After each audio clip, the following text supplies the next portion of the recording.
Okay, इसमें इस topic में क्या क्या रहने वाला है? ऑब्जेक्टिव्स, इंट्रोडक्शन, अकाउंटिंग स्टैंडर्ड 11 और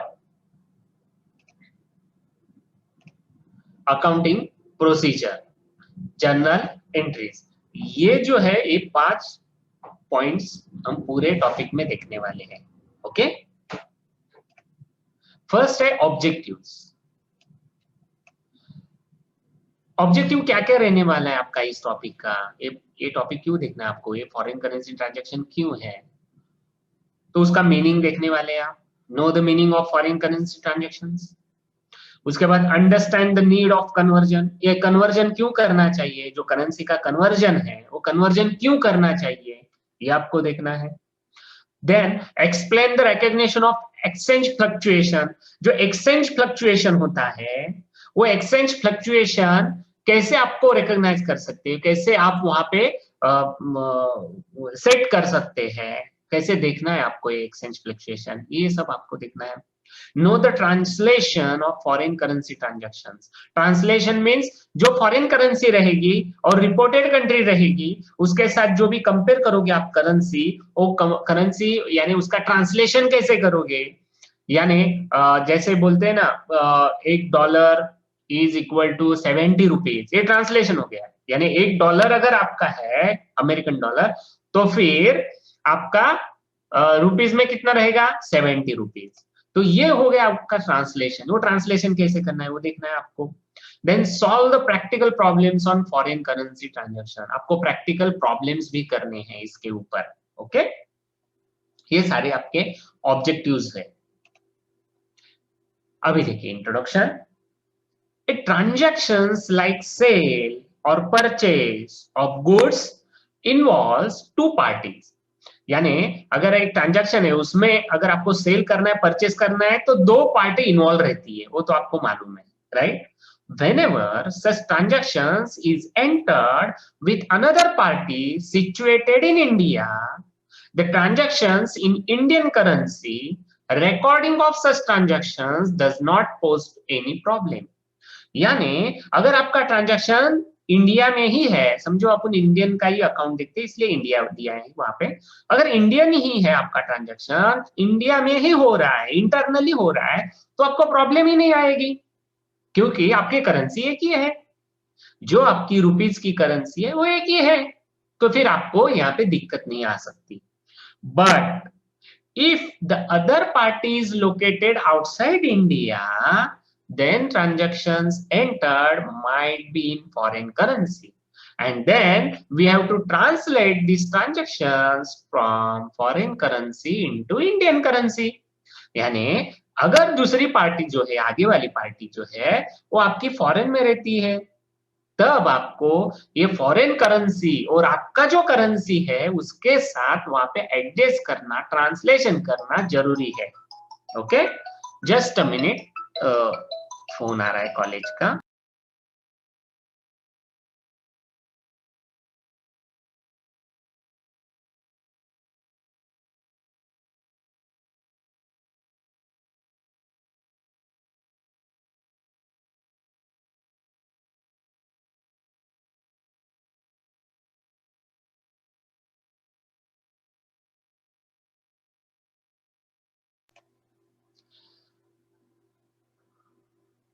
Okay, this translation is done by applying the foreign exchange rates prevailing at the time of transaction. यानी जो भी फॉरेन एक्सचेंज रेट रहेगा उस टाइम को, उस डेट को जब ट्रांजैक्शन होने वाला है, तब आपको वहां पे वो लेना पड़ेगा। Accounting standard 11 deal with recording and translation of such type of foreign currency transactions. यानी अकाउंटिंग स्टैंडर्ड 11 क्या करने वाला है? आपको डायरेक्शन देने वाला है कैसे रिकॉर्डिंग करना है ट्रांजैक्शन का और कैसे ट्रांसलेशन करना है। ट्रांसलेशन मतलब आप जैसे मैंने बताया $1 इज इक्वल टू 70 रुपीज, ये जो ट्रांसलेशन है, ट्रांसलेशन कैसे करना है ये अकाउंटिंग स्टैंडर्ड 11 आपको डायरेक्शन देने वाला है। ओके, वो डीलिंग करता है उसका। Okay, scope. अभी देखिए स्कोप क्या क्या है। द स्टैंडर्ड शुड बी, यानी अकाउंटिंग स्टैंडर्ड जो 11 है उसका स्कोप क्या क्या है देखिए। The standard should be applied in accounting for transactions entered in foreign currencies. Okay, यानी ये अप्लाई कहां पे होगा, जब आप फॉरेन करेंसी के साथ वहां पे ट्रांजैक्शन करोगे तभी अप्लाइड होने वाला है। ओके, बाकी आपके इंटरनल अगर इंडियन, अगर समझो आप इंडियन कंपनी हो, इंडिया में ही आपका व्यवहार हो रहा है, तो अकाउंटिंग स्टैंडर्ड 11 कुछ काम का नहीं है आपके। अगर आप बाहर फॉरेन में अगर आपका व्यवहार है तो ये जरूरी है। Okay, this standard also deals with accounting for foreign currency transactions in the nature of forward exchange contract। Forward exchange contract मतलब ये आपका जब भी आप फॉरवर्ड के लिए, फॉरवर्ड मार्केटिंग जो रहता है ना, फॉरवर्ड जो आपका ट्रांजैक्शन रहता है, यानी आपने आज खरीद लिया, समझो उसको बोल दिया आपने कि मैं पेमेंट करने वाला हूँ 10 महीने बाद, 12 महीने बाद आपका पेमेंट करूंगा, 6 महीने बाद आपका पेमेंट करूंगा, तो कब, यानी समझो आज 10,000 में आप ये परचेस कर रहे हो, समझो 10,000 में आपने एक मटेरियल परचेस किया और उसको आपने बोला कि जब रेट $1 का रेट जब 75 हो जाए तब मैं आपको पैसा देने वाला हूँ, जब $1 का रेट 65 होगा तब मैं आपको पैसा देने वाला हूँ। ऐसा जब फॉरवर्ड कॉन्ट्रैक्ट होता है, उस फॉरवर्ड कॉन्ट्रैक्ट में भी आपको अकाउंटिंग स्टैंडर्ड 11 काम आता है। ओके, यानी आपका पैसा बाद में देना है आपको, और बाद में, पर उसका जो फिक्सिंग है वो अभी कर रहे हो आप, उसका जो प्राइस फिक्सिंग है वो अभी कर रहे हो, पर पैसा कब देने वाले हो, फॉरवर्ड कॉन्ट्रैक्ट यानी बाद में देने वाले हो। तो ये सब आपको फॉरेन एक्सचेंज जो भी ट्रांजैक्शन है वो सब अकाउंटिंग स्टैंडर्ड 11 में आ जाएंगे। Okay, now next, this standard does not specify the currency of presentation of financial statements. यानी ये स्टैंडर्ड ऐसा कभी नहीं बोलता कि आपका फाइनेंशियल स्टेटमेंट किसी करेंसी में आपको दिखाना है, ये कभी नहीं बोलता। इसी करेंसी में दिखाओ, रुपीज में ही दिखाओ, डॉलर में ही दिखाओ, येन में दिखाओ, ऐसे कभी नहीं बोलेगा आपको।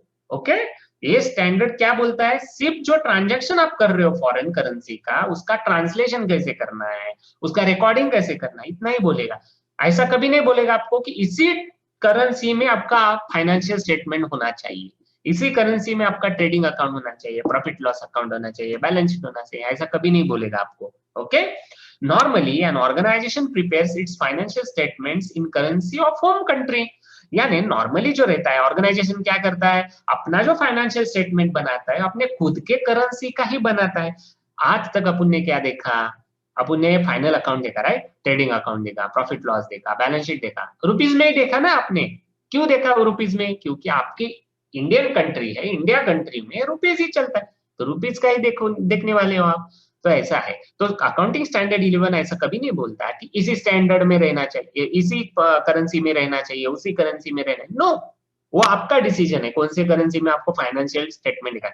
अकाउंटिंग स्टैंडर्ड 11 क्या दिखाएगा आपको, ओनली ट्रांसलेशन कैसे करना है, आपका करेंसी का रिपोर्टिंग कैसे करना है, वहां पे रिकॉर्डिंग कैसे करना है, सिर्फ यही डायरेक्शन देगी। Okay, next, the standard does not deal with the restatement of enterprises financial statement from its reporting currency into another currency for the convenience of users accustomed to that currency for similar purpose। यानी इसका मतलब क्या हुआ, ये standard कभी नहीं ऐसा बोलता किसी ऑर्गेनाइजेशन को कि आपका ये फाइनेंशियल स्टेटमेंट रिस्टेटमेंट करो, कि समझो पहले आप कर रहे हो रुपीज में, अभी करो डॉलर में। क्यों, क्योंकि अगर आपने डॉलर में किया तो आपका फाइनेंशियल स्टेटमेंट अच्छा दिखने वाला है, अगर डॉलर में किया तो, राइट। तो आपका जो यूजर्स है, यूजर्स मतलब आपके स्टेक होल्डर्स, शेयर होल्डर्स है, एम्प्लॉय है, कस्टमर्स है, ये जो सब है, ये सब आपका फाइनेंशियल स्टेटमेंट देखते हैं, उसको यूजर्स बोलते हैं, ये सब फाइनेंशियल स्टेटमेंट देखते हैं, राइट।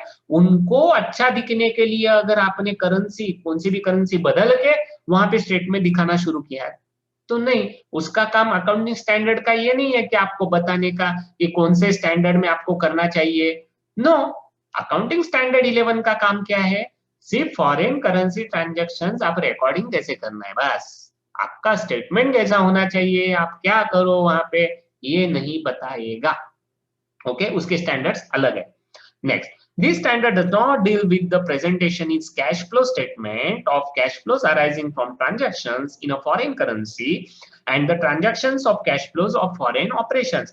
यानी जो भी कैश फ्लो ट्रांजैक्शंस रहेंगे, यानी कैश देना लेना, ये ट्रांजैक्शन कभी नहीं देखता ये स्टैंडर्ड, ये अकाउंटिंग स्टैंडर्ड 11 ये कभी नहीं देखता। ये सिर्फ क्या देखता है, बिजनेस ट्रांजैक्शंस होने चाहिए आपके, जो भी रोज के ट्रांजैक्शन है, डीलिंग है, वो आपके बिजनेस के ट्रांजैक्शंस होने चाहिए, ना कि मेरे को इतना पैसा देना है वो पैसा मेरे से आएगा। पैसे की लेन देन नहीं है यहाँ पे। यहाँ पे आपको एक गुड्स वहां से आएगा, परचेस करोगे आप, उसको बोलते हैं इंपोर्ट। अगर आपने गुड्स यहाँ से वहां पे यानी दूसरे कंट्री में सोल्ड कर दिया, उसको बोलते हैं एक्सपोर्ट। यानी गुड्स तो होना चाहिए वहां पे कुछ तो ऐसा मटेरियल तो होना चाहिए, उससे ही ट्रांजेक्शन होने वाला है ना।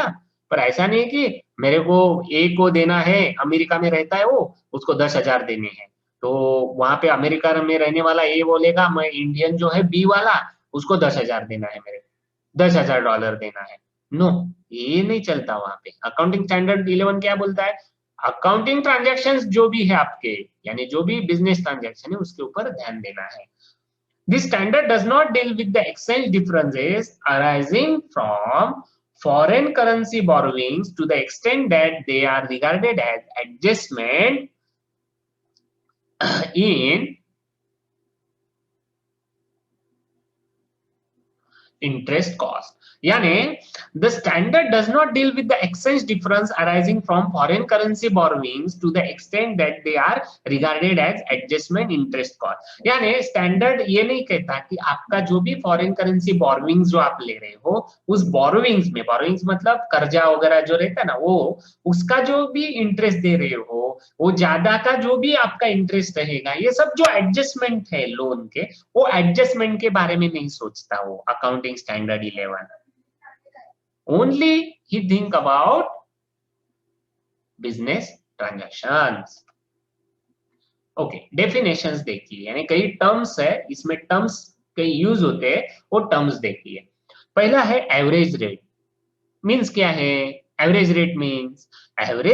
Means the exchange rate in force during a period. यानी आपका पीरियड कौन सा रहता है, एक फाइनेंशियल ईयर रहता है, राइट? फाइनेंशियल ईयर समझो 1 अप्रैल टू 31 मार्च। तो 1 अप्रैल टू 31 मार्च में जो भी आपका रेट रहता है, एक्सचेंज रेट रहता है, वो एक्सचेंज रेट जिसका भी एवरेज रहता है उसको बोलते हैं एवरेज रेट। हर एक महीने अलग अलग बदलता है, रोज बदलता है एक्चुअल में, पर ये जो रोज बदलने वाला है, पर आप जब भी व्यवहार कर रहे हो तब आपको ये एवरेज रेट लेना पड़ता है, राइट? तो उसको बोलते हैं एवरेज रेट। ओके, अभी देखिए क्लोजिंग रेट। क्लोजिंग रेट मतलब क्या है? Closing rate is the exchange rate at the balance sheet date. यानी जो भी आपका 1 अप्रैल ये ओपनिंग हो गया, राइट, और 31 मार्च ये आपका क्लोजिंग हो गया, तो उस 31 मार्च को जो भी रेट रहेगा एक्सचेंज रेट, वो आपका रहेगा closing rate. Okay, balance sheet date में जो भी आपका एंड में रहेगा वो रहेगा closing rate. Next, exchange difference is the difference resulting from reporting the same number of units of a foreign currency in the reporting currency at different exchange rate। यानी कैसा रहता है आपका एक्सचेंज डिफरेंस कब आता है? समझो अभी आपका $1 है, अमेरिकन डॉलर है, और $1 ₹75 का है, राइट? $1 ₹75 का है। समझो कल $1 की कीमत 76 हो गई, यानी इसका मतलब क्या हो गया, 75 और 76, ये जो है ये दोनों का डिफरेंस है, ₹1 का डिफरेंस हो गया। डॉलर वही पे है, पर आपका डॉलर का और आपका रिपोर्टिंग कंट्री का जो भी आपकी इंडियन कंट्री है, इंडियन कंट्री का रुपीस और डॉलर के साथ अगर मैच करोगे, तब आपको 75 पहले था रेट, उसके बाद एक दिन में ही 76 हो गया।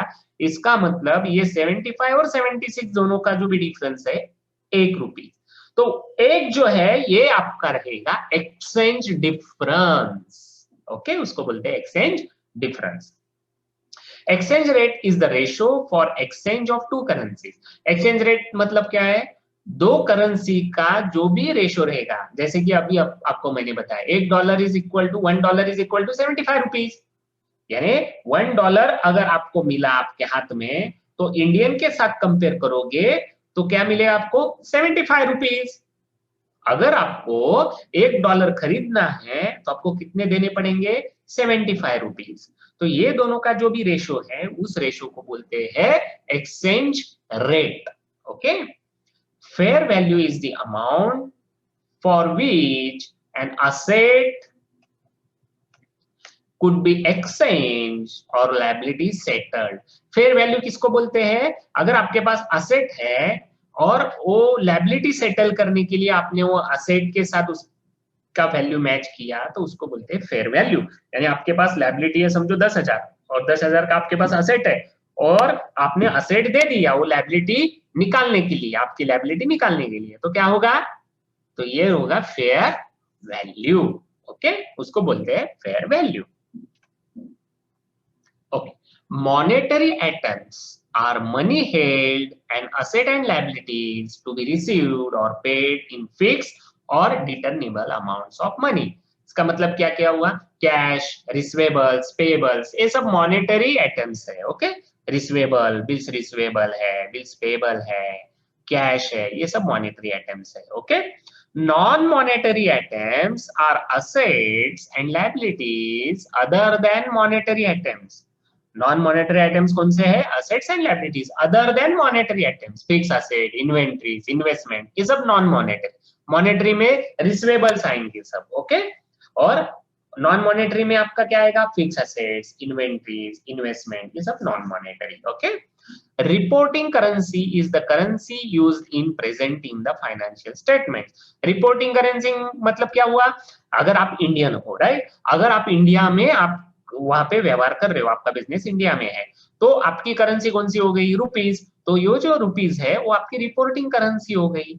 Reporting currency is the currency use in presenting the financial statement. जो भी फाइनेंशियल स्टेटमेंट आप बनाने वाले हो उस कंट्री का, वो कंट्री का ही रिपोर्टिंग करेंसी रहेगा।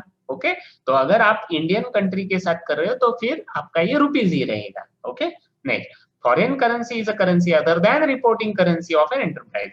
यानी रिपोर्टिंग करेंसी छोड़ के जो भी करेंसी आप वहां पे यूज करोगे वो सब फॉरेन करेंसी है। ओके, डॉलर है, येन है, अपना ये भी है, अमेरिकन डॉलर है, उसके बाद यूरोप का अपना ये है, क्या बोलते हैं उसे, भूल गया मैं अभी, पाउंड है। ये जो करेंसीज है रुपीज छोड़ के, यानी समझो आप इंडियन में कर रहे हो, रुपीज में फाइनेंशियल स्टेटमेंट दिखा रहे हो, वो छोड़ के जो भी आपने करेंसी वहां पे अगर दिखाई तो फिर आपको वो क्या बोलना पड़ेगा? Foreign currency. ओके, अभी अकाउंटिंग प्रोसीजर देखिए क्या क्या है। फर्स्ट है, record the initial transaction entered in foreign currency by converting in Indian rupees। यानी आपको पहले इनिशियल ट्रांजैक्शन एंटर करना पड़ेगा फॉरेन करेंसी का जो इंडियन रुपीज में कन्वर्ट होगा। Okay, by multiplying the transaction amount, by multiplying the transaction amount with the foreign exchange rate as on the date of transaction. यानी उस डेट को आपका फॉरेन एक्सचेंज रेट क्या है उस तरह से आपको मल्टीप्लाई करना पड़ेगा। यानी इसका मतलब क्या हुआ? समझो आपको $4 देने हैं, $4 आपको पेमेंट करना है, $4 पेमेंट करना है, पर $1 का कीमत कितना है? 75 रुपीज। तो 75 इंटू 4, राइट, ये जो आपका रहेगा 75 इंटू 4, ये आपका रहेगा टोटल अमाउंट। ओके, जो 300 वगैरह जो भी आएगा वो आपका रहेगा टोटल अमाउंट। तो आपको मल्टीप्लाई किससे करना है? जो एक्सचेंज रेट है आपका उस दिन का 75 रुपीज, उससे जो भी अमाउंट आपको देनी है $4 देनी है, $4 इंटू 75, ये आपको करना है। ओके, उस हिसाब से आपको पहले अकाउंटिंग रिकॉर्ड करना है। उसके बाद subsequently when the payment is made और इज रिसीव्ड, पेमेंट आप दे सकते हो या फिर रिसीव कब करोगे? अगर आपने सेल किया हो तो रिसीव करोगे, आपने अगर परचेस किया हो तो आप पेमेंट करोगे। Subsequently, when the payment is made or is received in the same year, it should be recorded at foreign exchange rate on the date of settlement। यानी जब भी पेमेंट और रिसीव करोगे तब उसी डेट को आपको सेटल करना उसी डेट का एक्सचेंज रेट आपको निकालना जरूरी है, वो पहले करेंगे आप। ओके, एनी प्रॉफिट और loss arising due to exchange fluctuation should be treated as revenue item and hence it should be transfer to profit and loss account at the end of the year. यानी इसका मतलब क्या हुआ, समझो। अभी एक उदाहरण के लिए ले लो, आप आपको एक मोबाइल खरीदना है, तो उन्होंने क्या बोला, एक जो मोबाइल है वो मोबाइल है $1 का मोबाइल है, समझो 75 रुपीज का मोबाइल है। ओके, तो $1 का है, आपने क्या किया, आपने किया वहां पे क्रेडिट में खरीद लिया। उसको क्या बोला आपने, मैं अभी नहीं पैसा दूंगा, मैं एक 8 दिन के बाद पैसा देता हूँ, मेरे को डिलीवर कर दो। उसने बोला ओके नो प्रॉब्लम, 8 दिन के बाद पैसा दे दो मेरे को। आज का रेट है $1 का 75, आप 8 दिन बाद पैसा देने वाले हो, राइट। तो फिर 8 दिन के बाद जब आपको पैसा देने का डेट आ गया, तब आपने एक्सचेंज रेट देखा 80 रुपीज। यानी आपने पहले अगर उस दिन को ही पैसा दिया होता उसको, तो कितने में देना चाहिए था आपको, 75 में। आपने 8 दिन बाद दे रहे हो, तो आपको कितना देना पड़ेगा, 80 रुपीज। यानी 75 और 80 ये दोनों का डिफरेंस कितना हुआ, 5 रुपीज। ये आपका हो गया लॉस। अगर उल्टा अगर देखा जाए, वही 75 रुपीज 8 दिन बाद 70 रुपीज हो गया, तो क्या हो गया, प्रॉफिट। सेम सेम इधर वैसा है। ओके, जो भी प्रॉफिट और लॉस होगा वो आपको एंड ऑफ द ईयर वहां पे दिखाना जरूरी है, क्योंकि एक्सचेंज रेट हर रोज बदलता है। जब आप पेमेंट कर रहे हो, पेमेंट रिसीव्ड कर रहे हो, तब उसी डेट को वही जो एक्सचेंज रेट रहेगा उसी से ही आपको करना पड़ेगा। ना कि आपने पहले बोला होगा मैंने तो 8 दिन पहले आपके पास से लिया था, तब तो 75 था, आज तो 80 है, तो मैं 75 दूंगा। तो वो बोलेगा भाई तेरे को 80 देना पड़ेगा, 75 तो मैं लूंगा ही नहीं, नहीं तो मेरा केस वापस कर दो। क्योंकि आपने कब बोला था ऐसे कि 75 में ही लेना है, नो, ऐसा कभी नहीं होता। अगर आप क्रेडिट ले रहे हो 8 दिन का, तब जो भी लॉस होगा वो लॉस आपको ही भुगतना पड़ेगा। वो मैं क्यों भुगतू, ऐसा बोलेगा ना वो क्या बोलेगा, आज लेना है तो 75 में ले लेना, कल एक्सचेंज रेट कम हो जाए ज्यादा हो जाए, कोई नहीं बता सकता। तो इसलिए ये जो प्रॉफिट और लॉस है वो आपको वहां पे एडजस्टमेंट दिखाना जरूरी है। Next, any balance payable or receivable to or from a foreign party at the end of the year should be adjusted at the closing foreign exchange rate। यानी आपका जो भी एंडिंग डेट पे पेबल या receivable है foreign party के साथ, वो सब आपको एडजस्ट कहाँ पे करना है, फॉरेन एक्सचेंज रेट में वहां पे एडजस्ट करके दिखाना होगा लास्ट में। यानी लास्ट में दिखाते हैं ना, समझो 1 अप्रैल टू 31 मार्च है आपका अकाउंटिंग ईयर, राइट। तो 31 मार्च तक आपने पेमेंट पूरा नहीं किया समझो, तो आप क्या करते हो, वही कैरी फॉरवर्ड करते हो नेक्स्ट ईयर में, दिखाते हो इतना पेबल अभी भी बाकी है, मैंने दिया नहीं है। क्योंकि ऐसे ऐसे क्रेडिट रहते हैं, 10-10 साल के भी क्रेडिट रहते हैं, राइट। तो आपको वो क्लोजिंग डेट में आपको दिखाना पड़ेगा कि आपका पेबल कितना है, अभी भी बाकी कितना है देने का, बस ये दिखाना पड़ेगा आपको। The foreign exchange rate for any payment made और received in the subsequent year should be compared with the closing rate of the earlier year to find the profit and loss exchange fluctuation। यानी जो भी foreign exchange rate जो रहने वाला है आपका पहले सब्सिक्वेंट ईयर, और जो पहले का रेट है जो ओपनिंग रेट है आपका और क्लोजिंग रेट है, ये दोनों का आपको डिफरेंस वहां पे देख के प्रॉफिट हुआ या लॉस हुआ, या आपको एक्सचेंज फ्लक्चुएशन में दिखाना पड़ेगा। यानी समझो 1 अप्रैल आपका ओपनिंग डेट है, ओपनिंग डेट में आपका $1 का कीमत है 70 रुपीज, और क्लोजिंग यानी 31 मार्च को आप क्लोजिंग कर रहे हो, उस टाइम आपका डॉलर का रेट हो गया 75 रुपीज। ओके, अगर आपको किसी को पेमेंट देना है तो आप लॉस में हो, अगर आपको किसी से पेमेंट लेना है तो आप प्रॉफिट में हो, क्योंकि 70 रुपीज आपको किसी से पेमेंट आने वाला था, पर अभी लास्ट में 31 मार्च में 75 हो गया, इसका मतलब आप प्रॉफिट में हो। उससे कितना लोगे, 5 रुपए ज्यादा ही लेने वाले हो आप।